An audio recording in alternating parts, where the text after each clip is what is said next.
A fileira dos ancestrais. Hellinger para o grupo. Não sabemos quando aconteceu algo de importante. Gostaria de demonstrar como procurar em que geração aconteceu o fato decisivo.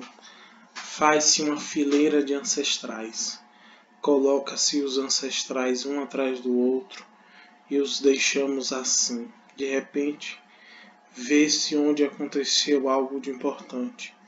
Pode ser que seja algo que aconteceu há muitas gerações anteriores ou algo que está próximo.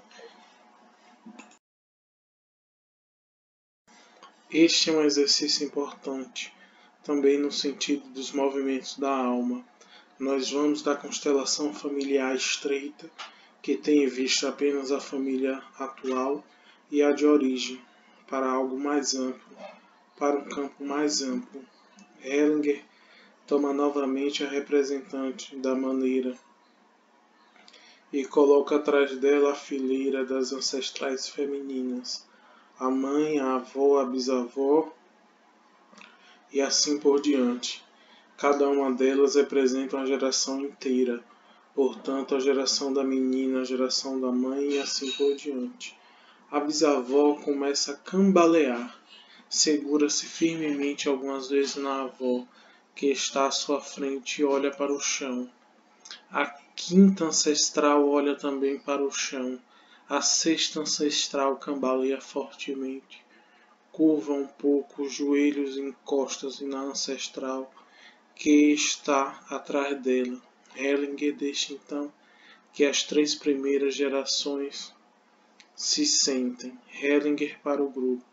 Na geração da bisavó existe algo especial, e nas duas gerações anteriores também.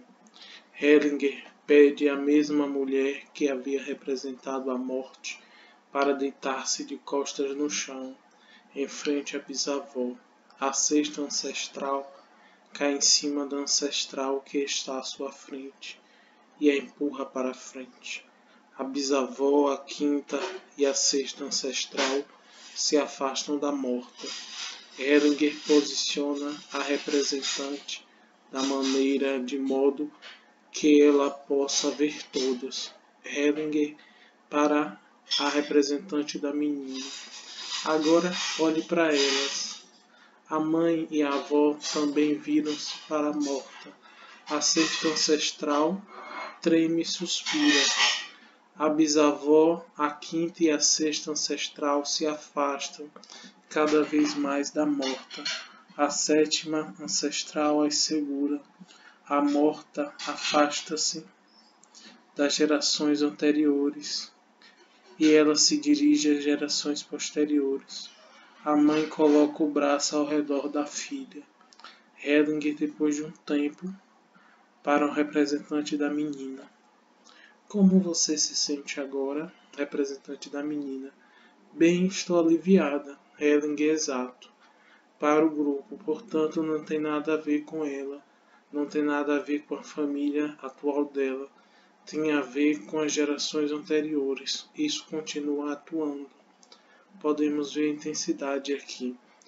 Para participantes sabendo disso, você pode ajudar melhor essa criança. Ela acena com a cabeça. Para o grupo, já fiz isso muitas vezes em meus cursos. Colocar a fileira dos ancestrais é um método inacreditavelmente eficaz. Também, se tem a ver com esquizofrenia, pode-se ver que o acontecimento decisivo está bem atrás. Existem acontecimentos em uma família que atuam através de muitas gerações. Esse acontecimento é sempre uma morte. Os outros acontecimentos não atuam dessa forma. Uma morte atua através de várias gerações.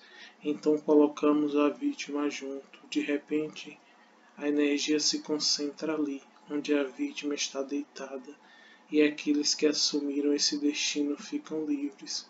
Com esse método não é necessário saber de muitas coisas. Sentimos onde está a energia e podemos provocar uma descarga dessa energia. Participante do grupo. Você colocaria no caso de mulheres sempre a fileira das ancestrais feminina e, no caso dos homens, a fileira dos ancestrais masculinos? Hellinger, essa é uma boa pergunta. No caso de meninas ou mulheres, pego mulheres para a fila dos ancestrais. E no caso de meninos ou homens, pego os homens para a fileira dos ancestrais. É uma imagem mais clara, embora não saibamos neste caso aqui quem eram os culpados, se eram as mulheres ou os homens. A seriedade. Participante. Trata-se de uma mulher de 53 anos de idade. Ela tem um tumor na mama. Hellinger. O que ela quer de você, participante? Ela procura cura, em primeiro lugar, sem a intervenção da medicina tradicional. Hellinger. Qual é realmente a pergunta? Agora entre nós, qual é a pergunta que você faz a si mesmo e que eu me faço? Participante, trata-se de vida. Hellinger, qual é a pergunta, participante? Se eu posso fazer algo por ela. Hellinger, qual é a pergunta importante que se deve fazer a ela? Eu vou dizer a você, ela quer a cura. Essa é a pergunta, então qual é a sua impressão, participante? Ela diz que sim. Hellinger, dizer qualquer um diz, qual é a sua impressão? Participante, minha impressão é de que a doença tem uma função para ela, que por alguma razão ela é importante para ela. Hellinger, a pergunta que você tem que fazer é a seguinte: ela quer a cura, ela quer algo de você para a cura. O que ela usa você para não olhar para aquilo que ela realmente quer? Participante, a segunda. Hellinger, exato. Agora estamos no assunto e na seriedade. Vamos verificar isso? Hellinger escolhe uma representante para a cliente e a posiciona. A cliente estica a cabeça um pouco para a frente e respira profundamente. Hellinger para a participante. Quando olhamos para ela, vemos que ela está zangada. Ela está zangada com alguém. Como sabe com quem ela está zangada? Participante, com seu marido. Hellinger, não, isso vai bem mais fundo. Qual a impressão que ela dá? Qual é a idade dela? Participante, ela é uma mulher bem idosa. Hellinger, olhe para a fisionomia dela. Participante, é a fisionomia de uma criança. Hellinger, a sensação que ela expressa é de quantos anos? Participante, 4. Hellinger, uma mulher nunca ficaria nessa posição em frente ao seu marido. Vou posicionar a mãe por cautela, isso nunca faz mal.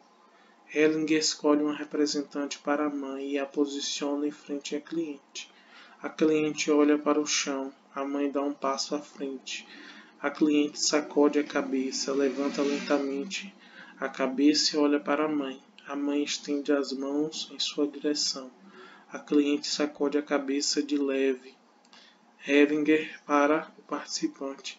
Você viu o movimento dela em seu rosto, participante? Sim. Hellinger. Você sabe o que isso significa? Isso significa um não para a cura. É vingança. Ela morre por vingança. E muito frequentemente em relação ao câncer. Coloque-se atrás da mãe. A cliente levanta a mão direita bem lentamente e a estende em direção à mãe. A mãe dá ainda um passo, de mãos abertas em direção a ela. A cliente sacode levemente a cabeça. A mãe suspira e deixa cair os braços. A cliente também deixa cair a sua mão direita novamente. Ela segura a mão esquerda em frente ao abdômen. Depois de um certo tempo, a mãe dá mais um passo em sua direção. O terapeuta segue a mãe e dá também um passo. Então a mãe estende a mão direita em direção à filha. Também ela estende a mão direita. E também ela estende a mão em direção à mãe, até que esta toca de leve. A mãe pega a mão da cliente e lhe estende também a outra mão. Mãe e filha pegam-se pelos braços e olham amorosamente uma para a outra.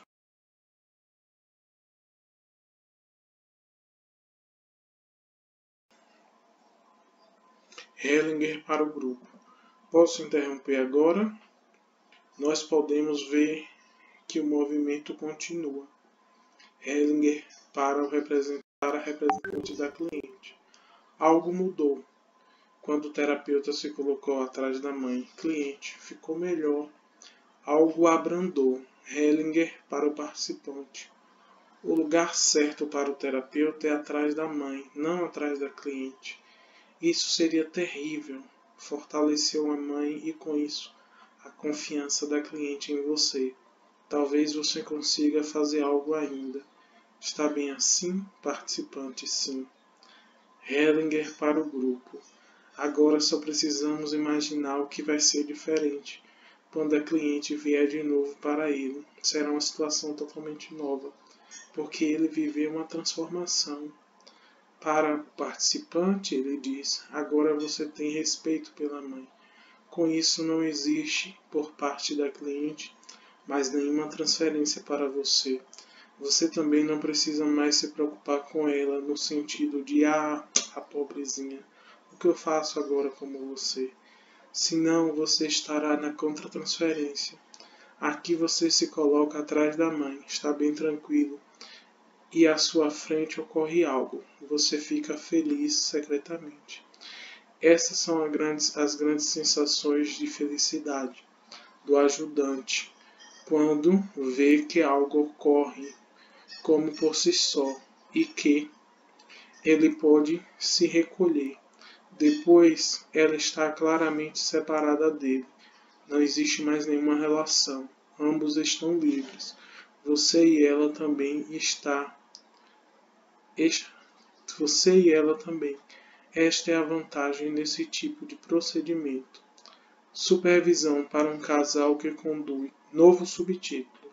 Supervisão para um casal que conduz juntos cursos de constelações familiares. Hellinger para um casal de participante. Vocês trabalham juntos? Mulher, sim. Hellinger, como isso funciona? Mulher, estamos praticando ainda. Algumas vezes o meu marido conduz a constelação. Algumas vezes eu conduzo. Ou quando um deles talvez não consegue ir adiante, o outro complementa. Hellinger, como fica o relacionamento de vocês depois que vocês conduziram um grupo?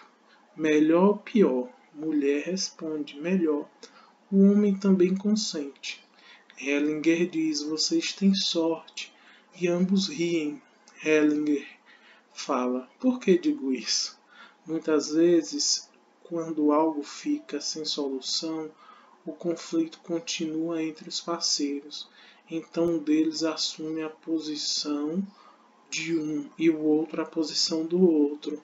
Embora eles mesmos não tenham conflito, de repente vocês começam a discutir, ficam admirados e se perguntam por que estão brigando. Vocês conhecem isso? Marido, já aconteceu isso uma vez. Hellinger, é preciso saber disso. Marido, mas isso foi um problema meu. Hellinger para o grupo. Ele não é um marido amoroso? Risadas estrondosas entre os parceiros no grupo. Hellinger para a mulher. Você também tem sorte com ele. Os parceiros sorriem um para o outro. O grupo também sorri. Hellinger, por que digo isso? É melhor trabalhar sozinho, pelo menos depois de um certo tempo. A mulher concorda e olha para seu marido. Hellinger, qual deles confia mais no outro? Pode-se ver isso aqui. A mulher olha novamente para o marido. Hellinger, portanto, quem dos dois precisa estar mais junto do outro é quem cresce, mas se trabalham separados, é possível ver isso também. A mulher ri e olha novamente para o marido. Ambos sorriem e o grupo também. Hellinger para o casal. Acho que foi isso. Ambos sorriem. Desculpe. Hellinger para o grupo. Isso agora foi uma supervisão verdadeira. Tiraria algo se fosse trabalhar com o caso agora. Para o casal, está bem assim? Mulher, sim. Hellinger, bom. Observação intermediária. Novo subtítulo. Os perigos da supervisão. Aqui precisamos diferenciar quando ajudantes unem-se para apresentar casos em que estão tendo dificuldades, encontram-se numa situação que exige deles coragem e humildade, mas estão dispostos a trabalhar pelo interesse que têm pelos seus clientes, interesse pelo seu próprio crescimento. Isso merece o nosso respeito. Algumas vezes pensamos, talvez, que bom que não preciso me expor assim, ao mesmo tempo ficamos agradecidos a eles porque tiveram coragem e com isso podemos aprender. Algumas vezes muitos ajudantes se encontram para olhar juntos situações difíceis e aprender de forma que todos tenham proveito com isso. Por isso também denominamos esse grupo de grupos de intervenção. Aqui se ajuda mutuamente. Mas o que acontece quando um ajudante mais experiente está sentado num grupo que um ajudante menos experiente está conduzindo? Desculpe. O menos experiente pode estar realmente em sintonia com o cliente. Não, pois ele pensa no que o outro ajudante veria e o que ele faria. Através da presença do outro ajudante, estaria limitado em sua percepção e não estaria em sua força total. O grupo também olha mais para o mais experiente do que para aquele que conduz o grupo. Aquele é então o condutor real, embora seja o outro que carregue a responsabilidade. Por isso, o que vale é que todo aquele que conduz um grupo precisa conduzir de maneira independente, mesmo que cometa erros. Somente assim ele e os participantes aprendem melhor. Muitos se comportam fora de tais grupos, como se fossem supervisores também. Por exemplo, se um cliente lhes conta o que um ajudante fez com ele, então começam a refletir sobre o que o outro fez de errado e como poderia ter sido diferente. O que acontece aí? Um conflito não foi solucionado, será retomado por um outro ajudante que toma partido. Ao invés dos próprios atingidos resolverem, ele é quem assume o conflito. O resultado é que o conflito deles é carregado por ele e o outro ajudante, mesmo que seja somente um pensamento. Então qual é o efeito no atingido? Qual o efeito naquele que se engaja por ele? Qual o efeito que tem na relação entre ele e o outro ajudante? Todos ficam enfraquecidos e prejudicados. O supervisor caiu na cilada da transferência e da contratransferência. O que acontece quando alguém continua a contar sobre aquilo que o outro ajudante fez de errado? A quem ajuda e a quem prejudica. Isso é também uma transferência. Algo mais sobre esse tema? Se dois ajudantes formam um casal ou trabalham juntos ou independentes um do outro, podem e devem dar supervisão para um caso do outro? Eles podem sim contar sobre os casos difíceis um para o outro e também perguntar ao outro onde ele vê ou viu uma solução, enquanto o outro não interfere e não entra na supervisão, na transferência e contra-transferência, pode ser útil. Mas se um deles quer mandar um cliente difícil de seu grupo para constelar no grupo do outro, existe o grande perigo de que esse conflito não solucionado do cliente conduza a conflitos entre o casal, porque o cliente pode jogar um parceiro contra o outro. Também, quando um cliente vem para um grupo e diz que ele constelou uma situação com outro ajudante, precisamos ser prudentes e, principalmente, se permitirmos ao cliente dizer o que o outro fez com ele, somente quando não perguntamos e não sabemos o que o outro ajudante fez, é que podemos trabalhar. Só assim podemos nos esquivar do perigo de querer fazer melhor ou poder ser jogado contra o outro ajudante. O recolhimento e o respeito pelos outros ajudantes é a recusa de escutar o que o outro faz e o que disse preservando-nos de uma supervisão no lugar errado e na hora certa, para o bem e o crescimento de todos os envolvidos.